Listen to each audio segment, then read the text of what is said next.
Hi friends, स्वागत है तुम लोगों का मेरा नया ब्लॉग में। तो देखो, आज मैं तुम लोगों के लिए फिर एक कहानी लेकर आया हूँ जो मैं तुम लोगों के साथ शेयर करूँगा। तो कहते हैं कि भगवान को तो हम लोग देखे नहीं हैं, लेकिन ये एक्चुअली भगवान होता क्या है और भगवान कैसा दिखता है, उनका कलर कैसा है, वो क्या करते हैं, क्या खाते हैं। तो ऐसा बहुत सारा प्रश्न है जिनका जवाब हम लोगों के पास नहीं है। तो ये सारा प्रश्न जो है, ये सारा प्रश्न में से मैं तुम लोगों के साथ एक कहानी शेयर करूंगा जिसमें 3 प्रश्न तुम लोगों को मैं बताऊंगा और उसका जवाब भी मैं तुम लोगों को बताऊंगा। तो इससे पता चलेगा कि भगवान जो हम लोग मानते हैं, जो हम लोग विश्वास करते हैं, वो एक्चुअली सबसे बड़ा चीज है कि विश्वास, जहाँ विश्वास है वहाँ भगवान है, और जहाँ विश्वास नहीं है, जहाँ एक दूसरे के प्रति भरोसा नहीं है, वहाँ भगवान नहीं हो सकता है। तो बहुत छोटा सा एक कहानी है। तो कहानी कुछ ऐसा है, देखो, एक राजा है और एक राजा, उनके पास बहुत संपत्ति है, बहुत सारा प्रॉपर्टी है, जैसे कि राजाओं के पास होता है। तो राजा के पास एक पंडित जी है, ठीक है। तो वो पंडित जी क्या करते हैं, राजा के घर में जितना भी पूजा, रुद्राभिषेक बोलो, पूजा बोलो, पाठ बोलो, जितना भी होता है सब वो राजा ही करते हैं। और राजा के अंडर में बोल सकते हो कि वो पंडित जी करते हैं, ठीक है। राजा करवाते हैं और पंडित जी करते हैं। तो एक दिन ठीक उस तरह से पंडित जी आए राजा के घर पे, और तो राजा ने पंडित जी से पूजा पाठ करने के लिए बोला, और पंडित जी ने बहुत निष्ठा से, बहुत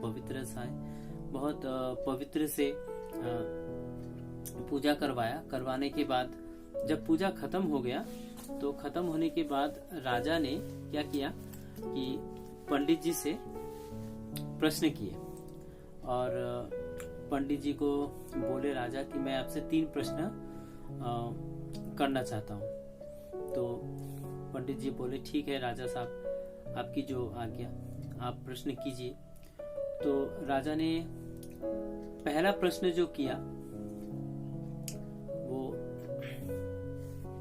पंडित जी से ऐसा था कि भगवान कैसा दिखता है।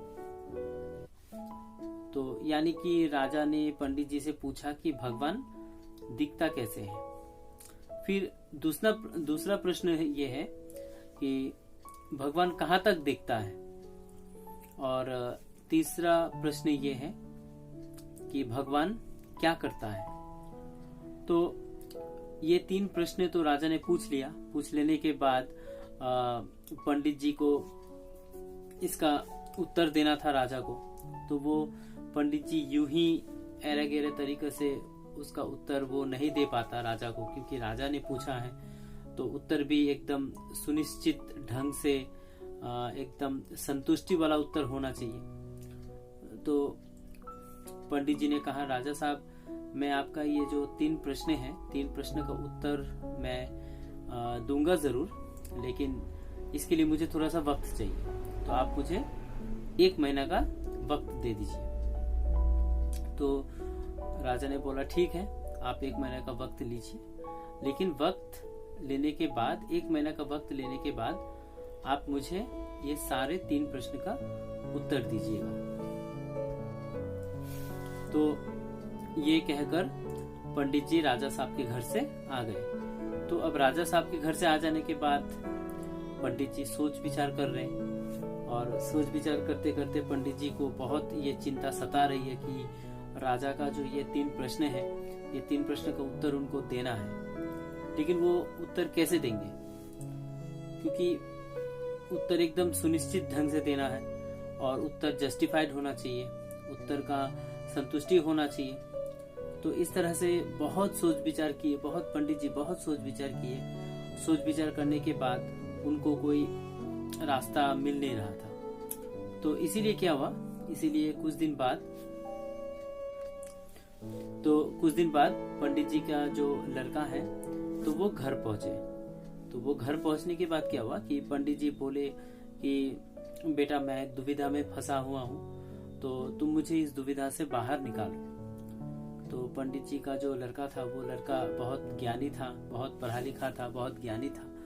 तो पंडित जी का लड़का बोले ठीक है पापा, क्या दुविधा है आपका, आप मुझे बताइए, आप मुझे शेयर कीजिए। तो पंडित जी बोले कि हम लोगों के यहाँ पे जो राजा है, मैं जिस राजा के वहाँ काम करता हूँ, तो वो राजा ने मुझसे 3 सवाल किया। तो वो राजा मुझसे 3 सवाल किए और इस 3 सवाल का उत्तर मुझे देना है। तो पंडित जी का जो लड़का था वो लड़का बोला क्या सवाल है पापा, आप मुझे बताइए कि हो सके तो मैं शायद आपका कुछ मदद कर पाऊँ। तो पंडित जी ने बोला कि पंडित जी ने ऐसा बोला कि राजा का जो 3 सवाल था वो सवाल ये था कि भगवान क्या देखते हैं और भगवान कहाँ तक देखते हैं, और तीसरा जो सवाल था भगवान क्या करते हैं। तो इस तरह से क्या हुआ, पंडित जी से वो सवाल सुनने के बाद तो उनका बेटा जो है, तो उनका बेटा बहुत सोच में पड़ गए, क्योंकि उनको पापा को इसका जवाब देना था और जवाब एकदम सही ढंग का जवाब होना चाहिए था। और ऐसा ही कोई ऐरा गैरा जवाब होने से उनको अच्छा नहीं लगता, क्योंकि राजा का सवाल है। तो पंडित जी का जो लड़का था, पंडित जी का लड़का बोले ठीक है पापा, आप मुझे थोड़ा सोचने का मौका दीजिए, थोड़ा सोचने के लिए समय दीजिए, और उसके बाद मैं आपको इसका सही उत्तर, तीनों सवाल का सही उत्तर मैं आपको जरूर दूंगा। तो ऐसे कुछ दिन सोच विचार करने के बाद पंडित जी का जो लड़का था, तो वो लड़का बोले कि पापा मुझे आपका तीनों ही सवाल का मुझे जवाब मिल गया और मैं बिल्कुल तैयार हूँ ये तीनों सवाल का जवाब देने के लिए। तो ठीक उस तरह से, क्योंकि पंडित जी को राजा साहब से क्या मिला था, 1 महीना का समय मिला था, और उसके लिए तो फिर 1 महीना भी खत्म होने को आया। तो देखते देखते 1 महीना खत्म हो गया। तो खत्म होने के बाद क्या हुआ कि राजा साहब के घर पंडित जी आए, तो पंडित जी पूजा पाठ करवा लेने के बाद तो राजा साहब, उनको याद था लेकिन क्योंकि सवाल उनका था, तो पंडित जी ने राजा साहब को बताया, राजा साहब आपने जो मुझसे 3 सवाल किया था, क्या आपको याद है? तो राजा ने बताया हाँ मुझे जरूर याद है, क्योंकि सवाल मेरा था तो मुझे जवाब चाहिए तुमसे, तो क्या तुम तैयार हो? तो राजा का सवाल था क्या तुम तैयार हो जवाब देने के लिए? तो पंडित जी ने बोला ऐसा कि साहब मैं तो तैयार नहीं हूँ, लेकिन आपको जवाब मेरा बेटा देगा। और इस तरह से पंडित जी ने अपना बेटा का परिचय राजा से करवा दिया, और करवा देने के साथ साथ क्या हुआ कि तो पंडित जी ने बताया कि बेटा अब तुम राजा को ये जवाब, सारा सवाल का जवाब तुम दो। तो राजा ने पूछा बताओ बेटा कि भगवान क्या देखते हैं और कहाँ तक देखते हैं और भगवान क्या करते हैं। तो सबसे पहला जो सवाल था पंडित जी का बेटा ने बताया राजा साहब भगवान क्या देखते हैं? भगवान देखते हैं कि कोई इंसान अगर उसका बुरा वक्त चल रहा है और तो उस इंसान अपने धीरज का परिचय कैसे दे रहा है, क्योंकि उस इंसान के दिमाग में ये है या नहीं कि भगवान जो अभी जो खराब समय चल रहा है मेरा, तो ये भी परमानेंट नहीं है, तो ये आज है तो कल नहीं भी हो सकता है, नहीं होगा, क्योंकि समय चाहे अच्छा हो या बुरा हो परमानेंट नहीं है, हमेशा के लिए रहने वाला नहीं है, वो कुछ पलों के लिए ही आता है। तो इस तरह से क्या हुआ कि पंडित जी का बेटा ने राजा को ये जवाब दिया, तो राजा साहब आपका जो ये सवाल था भगवान क्या देखता है, तो भगवान ये देखता है कि किसी व्यक्ति का जब समय अच्छा चल रहा है, उसके पास पैसा है, प्रॉपर्टी है, सब कुछ है, तो क्या उसके मन में गुरूर है? क्या उसके मन में ईगो है? क्या उसके मन में अहंकार है उस पैसा को, प्रॉपर्टी को लेकर? भगवान ये जरूर देखता है, क्योंकि भगवान हमेशा किसी ना किसी रूप में, किसी ना किसी तरह से हम लोगों का परीक्षा लेते रहता है। और चाहे समय अच्छा हो या चाहे समय बुरा हो, हमेशा हम लोगों का परीक्षा भगवान लेते रहते हैं। ठीक है, तो उस तरह से क्या हुआ, क्योंकि भगवान ये जरूर देखते हैं कि हम लोगों में धीरज है या नहीं।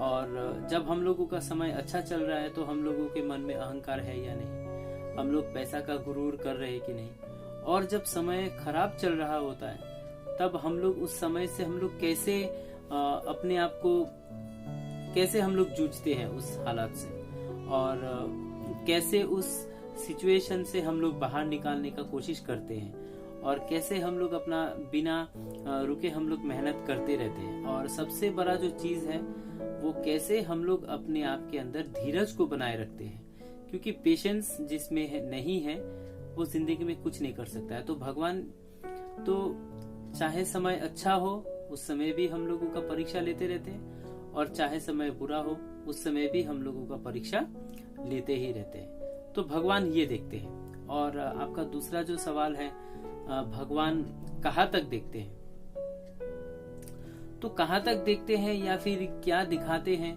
तो ये तो एकदम आसान सा सवाल है आपका।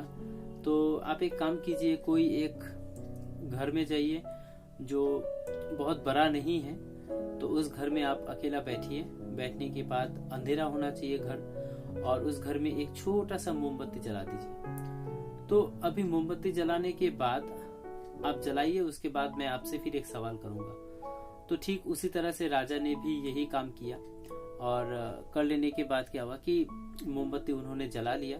और जला लेने के बाद क्या हुआ, जो पंडित जी का बेटा था, तो उस बेटा ने राजा से एक सवाल किया। तो सवाल करने के बाद ये सवाल किया कि राजा साहब, आप मुझे एक बात बताइए, ये जो मोमबत्ती का जो रोशनी आपको दिखाई दे रहा है, तो ये रोशनी आप कहाँ तक देख पा रहे हैं? तो ये रोशनी आपको कहाँ तक दिखाई देता है? तो राजा ने बताया, ये जो रोशनी है कहाँ तक दिखाई देता है ये तो बताना मुश्किल है, क्योंकि ये तो बहुत दूर तक जा रहा है। तो और ये बहुत दूर तक, तो इतना दूर जा रहा है कि हम लोग उसको देख भी नहीं पा रहे। तो इसलिए पंडित जी का बेटा ने भी राजा को ये जवाब दिया कि तब तो आपका दूसरा सवाल का जवाब तो आप खुद ही दे दिए, क्योंकि भगवान उतना दूर तक देखता है जितना दूर तक हम लोग नहीं देख पाते हैं। भगवान हम लोगों को हमेशा कर्म का फल देने के लिए तैयार बैठता है, और चाहे हम लोग अच्छा काम करें वो भी देखता है, और चाहे हम लोग बुरा काम करें वो भी भगवान देखता है। तो भगवान से कुछ बचता नहीं। तो इसलिए हम लोग कभी कभी अहंकार में आकर, गुरूर में आकर, पैसों का लालच में आकर अपना मन को नेगेटिव बना लेते हैं, और कुछ कभी कभी क्या करते हैं कि कभी कभी हम लोग उल्टा सीधा काम कर देते हैं। हम लोग कर्म ही ऐसा करते हैं, लेकिन ये हम लोगों के नजर से शायद बच जाता होगा, लेकिन भगवान के नजर से वो बचता नहीं है। तो इसलिए भगवान वो देखते हैं कि हम लोग कर्म कैसे कर रहे हैं, हम लोग कैसे कर्म कर रहे हैं, क्योंकि भगवान ये देखेंगे और ये सोचेंगे, और कर्म का जो फल होता है वो देने के लिए ही भगवान हमेशा तैयार रहते हैं। क्योंकि भले हम लोगों को शायद देरी से दे, अच्छा कर्मों का अच्छा फल शायद हम लोगों को देरी से मिले, और बुरे कर्मों का बुरे फल शायद हम लोगों को जल्दी मिले, लेकिन कर्म फल देने के लिए ही भगवान वहां बैठे रहते हैं। तो भगवान कहाँ तक देखते हैं? भगवान एकदम हम लोग जहां तक देख नहीं पाते हैं, और उससे भी ज्यादा दूर तक भगवान देखते हैं। क्योंकि एक्चुअली इन शॉर्ट में अगर हम लोग बताएं, छोटे से कहानी से अगर हम लोग जो सीख ले रहे हैं, तो ये जो कहानी से हम लोग को ये समझ में आ रहा है कि भगवान का देखने का जो जरिया है और देखने का जो लिमिट है वो अनलिमिटेड है। वो एकदम बहुत दूर तक देखते हैं और पूरा भविष्य को देख लेते हैं। तो राजा को संतुष्टि मिल गया ये जवाब से। तो फिर राजा ने बताया ठीक है बेटा बताओ। मेरा जो तीसरा सवाल था कि भगवान क्या करता है, तो ये तीसरा सवाल का जवाब तुम कैसे दोगे। तो राजा जी क्या कर रहे थे, तो राजा जी अपने सिंहासन में बैठे हुए थे और जो पंडित जी का जो बेटा था तो वो बेटा नीचे खड़े थे। तो वो बेटा बोले राजा जी आप एक काम कीजिए, तो आप कुछ देर के लिए ही सही, कुछ समय के लिए आप मेरे जगह पे आइए और मैं आपका सिंहासन में जाके बैठता हूँ, बस ये मेरा ख्वाहिश है। तो ये मेरा ख्वाहिश है कि आप प्लीज थोड़ा सा मेरे जगह पे आके खड़े हो जाइए और मैं आपका सिंहासन में जाकर बैठता हूँ। तो ऐसे क्या हो रहा है कि फिर तो राजा ने बताया चलो ठीक है, तुम जो बोल रहे हो वही सही, और मैं तुम्हारे जगह पे थोड़ा जाकर खड़ा हो जाता हूँ और तुम मेरे जगह पे आकर थोड़ा बैठ जाओ। तो ठीक उस तरह से राजा ने अपना सिंहासन छोड़ दिया, और छोड़ देने के बाद क्या हुआ कि पंडित जी का जो लड़का था वो लड़का जाकर वो सिंहासन में बैठ गया, और पंडित जी का लड़का जहाँ पे खड़ा था और वहां पे राजा आकर खड़े हो गए। तो राजा ने सवाल किया बताओ बेटा, तो भगवान हम लोगों को क्या दिखाते हैं और भगवान हम लोगों के लिए क्या करते हैं। तो राजा ने बताया अभी भी आपको समझ में नहीं आया भगवान क्या करते हैं। देखिए एक पल नहीं लगा, एक सेकंड का समय नहीं लगा कि आप मेरे जगह पे आ गए और हम आपकी जगह पे आ गए। अभी एक सेकंड पहले, कुछ पल पहले, कुछ समय पहले आप राजा थे, अभी आप राजा है नहीं। और कुछ समय पहले मैं राजा नहीं था, मैं साधारण से एक ब्राह्मण का लड़का था, लेकिन अभी मैं क्या बन गया, अभी मैं राजा बन गया। तो भगवान हम लोगों के साथ क्या करता है, भगवान हम लोगों के साथ अच्छा से अच्छा वक्त भी हम लोगों के लिए ला देता है और बुरा से बुरा वक्त भी हम लोगों के लिए ला देता है। तो भगवान सबसे यही चीज करता है कि हम लोगों को राजा से फकीर बनाकर भी देते हैं और फकीर को भी राजा बनाकर देते हैं, लेकिन उसके लिए भगवान को समय नहीं लगता है ज्यादा, एकदम कम समय में ही भगवान इस चीज को कर देते हैं। तो राजा को 3 ही जवाब राजा को मिल गया, और 3 जवाब मिल जाने के बाद राजा को संतुष्टि मिला, और संतुष्टि मिलने के बाद राजा ने बताया ठीक है पंडित जी, मैंने जो आपसे 3 सवाल किया था, तो ये सवाल, तीनों ही सवाल का मुझे मेरे जवाब मुझे मिल गया, मैं बहुत संतुष्ट हूँ। और इस तरह से ये एक छोटा सा कहानी है दोस्तों, मैंने तुम लोगों के साथ शेयर किया। तो ये कहानी से हम लोगों को क्या समझ में आता है, हम लोगों को समझ में ये आता है कि भगवान हम लोगों को अलग अलग सिचुएशन में हमेशा डालते रहते हैं। ठीक है, कभी मुश्किल हालत में डालते हैं, कभी समय हम लोगों का खराब चलता है, कभी समय अच्छा चलता है, कभी हम लोग खुशी होते हैं, खुशी में रहते हैं, बहुत खुश रहते हैं, कभी हम लोग बहुत गम में रहते हैं। तो इसलिए क्या होता है कि इसलिए हम लोगों को हमेशा हर एक चीज भगवान के साथ शेयर करना चाहिए, और क्योंकि ये कॉन्फिडेंस दिमाग में होना चाहिए, दुनिया में कोई एक ऐसा है जो कभी भी मेरा बुरा नहीं चाहता है, और हमेशा जो वो करता है वो मेरे अच्छे के लिए ही करता है। तो ये कॉन्फिडेंस हम लोगों में जरूर होना चाहिए, और भगवान हम लोगों को अलग अलग हालात में हम लोगों को इसीलिए डालते हैं ताकि हम लोग इस चीज को समझ पाए, और हर एक क्षण में, हर एक पल में हम लोग भगवान को याद करें। लेकिन आजकल के जमाने में क्या हुआ है, आजकल के जमाने में इंसान स्वार्थी हो गया। तो स्वार्थी कुछ इस तरह से कि सारा दिन वो भगवान का नाम करेंगे नहीं, सारा दिन वो भगवान का नाम करेंगे नहीं। जब उनको जरूरत पड़ेगा, जब उनको कुछ चीज चाहिए, भगवान से कुछ मदद चाहिए, उसी समय वो भगवान को पूछते हैं, उसी समय वो भगवान को पूजा करते हैं। लेकिन मन की निष्ठा से, मन की पवित्रता से, और मन पवित्र करके हमें अपना प्रॉब्लम अगर हम लोग भगवान के साथ शेयर करें, तो इतना भरोसा होना चाहिए दोस्त मेरा कि भगवान हम लोगों को कभी भी हम लोगों को प्रॉब्लम में प्रॉब्लम से किसी भी तरह से वो बाहर जरूर निकालेंगे। कोई ना कोई रास्ता वो हम लोगों को जरूर दिखाएंगे ताकि हम लोग उस प्रॉब्लम से बाहर आ सके। तो ये एक छोटा सा कहानी था, मैं दोस्तों तुम लोगों के साथ में शेयर किया। तो ये कहानी तुम लोगों को कैसा लगा तुम लोग मुझे कमेंट्स में जरूर बताना। और वीडियो काफी लंबा हो गया दोस्तों, 20 मिनट का हो गया है। तो इसीलिए सबसे पहला बात है कि इतना देर से जो मैं ये कहानी तुम लोगों को समझा रहा था, तो ये इतना ध्यान से सुनने के लिए तुम लोगों को शुक्रिया। और ऐसा वीडियो मैं हमेशा पहले भी लाया हूँ और आगे भी लाता रहूँगा। तो इसीलिए तुम लोग ऐसा वीडियो सुनने के लिए ज़रूर मेरा चैनल को प्लीज़ सब्सक्राइब कर देना और बेल आइकन को दबा देना। और अगर ज़रा सा भी ये कहानी तुम लोगों को थोड़ा सा भी अच्छा लगे तो जितना हो सके, जितना दूर तक हो सके इस कहानी को स्प्रेड करो, इस कहानी को फैला दो, इस कहानी को शेयर करो अपने दोस्तों में। और कुछ अगर गलतियां मैं बोला हूँ और या फिर तुम लोग अपना विचार रखना चाहते हो तो ज़रूर कमेंट सेक्शन में रखना। मैं कमेंट पढ़कर उसको और सुधार करने का कोशिश मैं ज़रूर करूँगा। और चैनल पे मेरे अगर नए हो तो सब्सक्राइब ज़रूर कर लेना दोस्तों। और ठीक है, मिलते हैं अगले वीडियो में अगले कुछ कहानी के साथ। तब तक के लिए अपना ध्यान रखना। शुभ रात्रि।